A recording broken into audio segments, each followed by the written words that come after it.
So today I want to tell you the story of how I built my home, this van, how it all came to be, what kind of process it was with all the difficulties, the up and downs, the heartbreaks, the teaching that this van gave me, all the pain, all the joy, everything in between, and also the therapy that it was for me to do this. Yeah, it was a beautiful process. It took me about 6 months, basically full-time, to build this van. This dream of living for a while full-time in a vehicle I already had for quite a long time. When I finally had this opportunity to do it, I knew one thing from the beginning on. I knew I want to have a wood stove. That was like the only thing I knew for sure. I want to have a wood stove in my van. And then I discovered that there are wood stoves on which you can actually cook on which you can bake in. And I thought like, wow, this is genius. If I get a wood stove like that, I will not only be able to live in it in the winter time, I can also cook on it, I can bake in it. I don't need any gas appliances, I don't need to change gas bottles. I can just burn the wood that I find somewhere, and I will be even more independent and free and kind of off-grid living in my van. So then I definitely went for the wood stove. So when I was looking for vans, it was the worst time to look for vans. It was just like, you know, at the end of the pandemic, and everybody was looking for vans. Everybody wanted to build a van. There was almost nothing available. Prices were super high, but I found this one dealer who had a van which had advertisements on the outside of it from an oven builder who builds ovens, who builds chimneys and all kinds of stuff like that. So I found it so funny, this van, and such a good fit that if I build a wood stove inside of the van, to have this wood stove advertisement on the outside already, and I knew, you know, I would have a chimney going through through the roof of the car, and I wanted to have kind of a stealth van. I wanted to be able to stay at the edge of the city, even sometimes inside of the city, where usually, you know, you shouldn't stay with a camper or live in a camper. And I thought to myself, maybe the chimney that comes out of the roof is in that way recognized as just a marketing measure from the craftsman, that it just, you know, makes people look at the van and at the advertisement. And maybe some people think it's not really a real chimney because, yeah, it's still quite crazy and quite new to have vans with a wood stove inside and smoke coming out of the roof. So I bought the van, and it was a quite beautiful autumn, like October, and I started to take the interior apart and go treat all the rust that was there. I was already starting to collect a lot of wood, a lot of furniture that people were just throwing out of their house that had some good wood pieces on it. And I collected it in the front door of my father's place. And there I took all the wood apart and kept the good pieces for my build, because I wanted to build as much as possible of this van from wood that I could just find somewhere, or upcycling the wood in that way. And my goal was also to build the van as ecologically as possible, and so that I'm able to live in here full-time, even in winter time. And then when I wanted to install the roof hatch and the solar panel, there was so much rain and I couldn't do it, you know, because you have to cut a hole in your van, so you needed some dry days, right? So at some point I just decided to drive under a bridge, and under this bridge I was kind of sheltered from the rain. And there I installed the roof hatch and a solar panel, and it was all really, yeah, kind of sketchy and funny at the same time under this bridge. And basically the very first thing of the interior that I built into this van is the wood stove, and then the bed, and then I built everything around it. Then it was winter time already, and there was a lot of snow and coldness, and I was crazy enough to just go for it, just with the wood stove and the bed.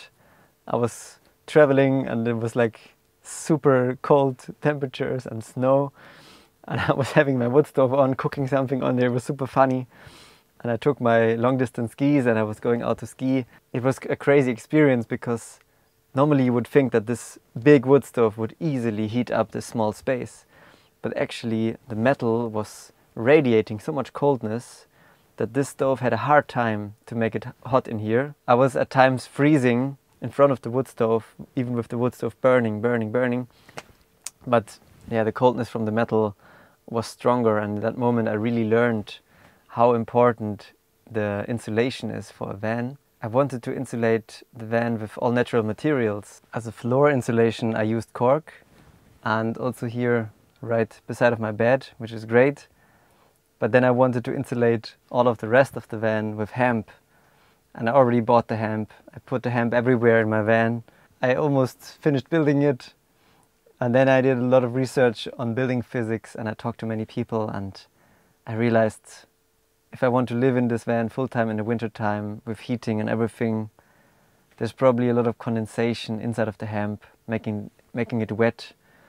And then with my heating, making it warm, that means mold will grow. And then I realized if I leave it like that, I will probably have a very moldy van soon. And to live in a moldy van is the most horrible, unhealthy thing you can ever do. So I really had this tough realization that I need to change all the insulation again, because it won't work like this. So I took away all the cladding, all the coverings again, and to take out the hemp again. And then I decided to put Armaflex inside, which is a synthetic, flexible, self-gluing, very well insulating material, which most people use building their vans. But yeah, I really wanted to avoid it. But I think if you want to live in the wintertime in a van with heating, it's very difficult to do it with natural materials, if not impossible, without having a mold risk. So I'm glad that I changed it, even though it was a lot of work to do it. And now with this insulation here, you know, when it's really cold, like 0 degrees inside of here in the winter, and I fire up the wood stove, I can heat it up within 30 minutes to 30 degrees and, you know, take a shower, chill out naked in here, feeling warm. No problem, it's really amazing. It sometimes even gets too hot and I have to ventilate. But that's better than too cold for sure. And then as I finally finished my van after basically 6 months of working on it, I thought like, I built this now in a quite old vehicle, and I put for 6 months all this love, all this time, all this energy, all my money into it. I better now make sure that the vehicle lasts long, and I do some rust repairs here and there. So I found a workplace, found a lift, and I took a screwdriver and I was punching the rust a little bit to see how it is. And on the bottom of these sprinters there is a huge bitumen layer. And on many of these places I punched just through. There was nothing behind it anymore. The metal was just gone, rusted from the inside. Just the bitumen there, and you almost see nothing there, maybe a little bit of rust. And I was like, 15 big holes I found in the bottom of my car. I was done, because I knew how much work this would be to repair it. I had no idea how to weld. I didn't know anybody with a welding machine. Game over. And I knew if I would give this to somebody to repair it, it would cost so much money I couldn't pay it. So the only options were either I learn how to weld and I fix it myself, or I have to sell the van, because on the next inspection I cannot drive the van anymore because it's such a bad condition from the downside. I was this close to selling the van. I already put it on the internet to sell it. And then somehow I thought like, no, I'm gonna try it once to weld it. I found a place where I could rent a welding machine and a lift. And the mechanics who were working there, they're really tough people, you know. And I was kind of scared. And I was scared of the welding as well. And I just asked them, hey, can you please help me on the first piece that I do, because I didn't do this yet. And they said yes. And they were so kind-hearted, warm people, showing me this. And, you know, with joy, with love, inviting me to some food. And it was just amazing. And then with this energy, I could do it. I managed to weld on the first piece. And I felt so enabled, I felt so empowered that I welded this first piece on. And then I did the next one, and the next one. And it all worked. And I felt like a creator. I felt like, yes, I did it. But it was so exhausting work. All the rust dust flying around, the metal dust flying around, welding fumes, super tough on the body, the whole work. Super, always have to be very focused and careful. I somehow did it in 20 days of welding, 9 hours a day. I welded basically almost the whole underside of the car is new now. And then the inspection came and even more repairs had to be done. I learned how to do my brakes completely new. I learned how to do the lower ball joints, which is a pain in the ass because to get them out, we had to use fire and force and hammering, and it took so long. Then I changed all the glow plugs. Like one of them I was working on for 5 hours because you have to be so careful. If you break them off, you have a big problem in your engine. And I learned so much and I grew so much from all of these experiences of working on it. And then when finally everything was done, I could just drive off and enjoy van life for the first time and go have the nice views, just feel independent and go wherever I want basically, which was really, really nice. But then, as many times in life, right after a high, there comes a low. And suddenly the car breaks down, I have to get it towed away. In this moment, not only your car breaks down, but your house breaks down. When you have everything you own inside of this vehicle, and this is your home, you know, this is everything you have, this is what you are used to live in, and suddenly it's broken, it has to be taken to the mechanic. You don't know what even is wrong with it. You don't know how much money it's going to cost, if you can pay it or not. And you suddenly feel homeless like that. Because, yeah, you don't know where you're going to sleep then if your car is in a mechanic's place. What up and downs you have in van life. It's just crazy. And now I have to say, for me right now, this is so perfect to live in this car. I feel so at home here. It makes so much sense for me right now because I need this car now to work, to be able to get around and do the natural building work on construction sites somewhere.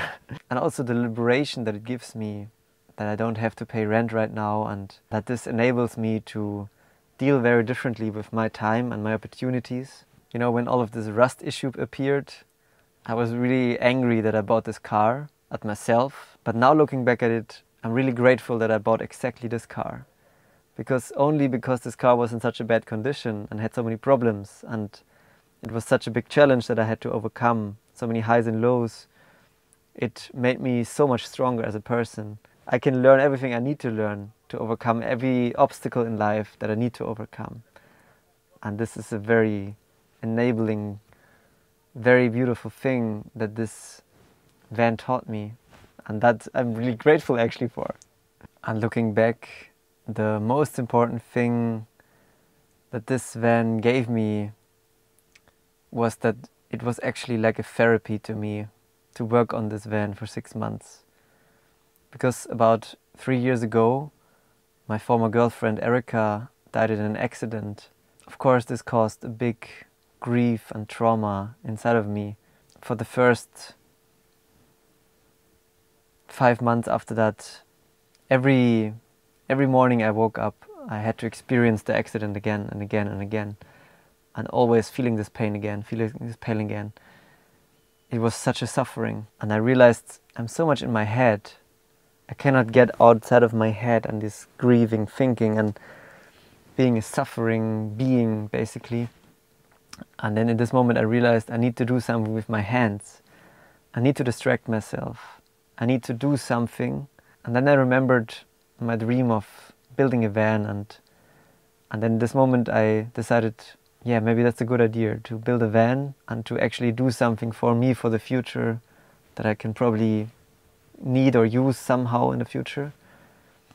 And this was actually just the right decision. This was like a therapy for me. I remember the first time I smiled again.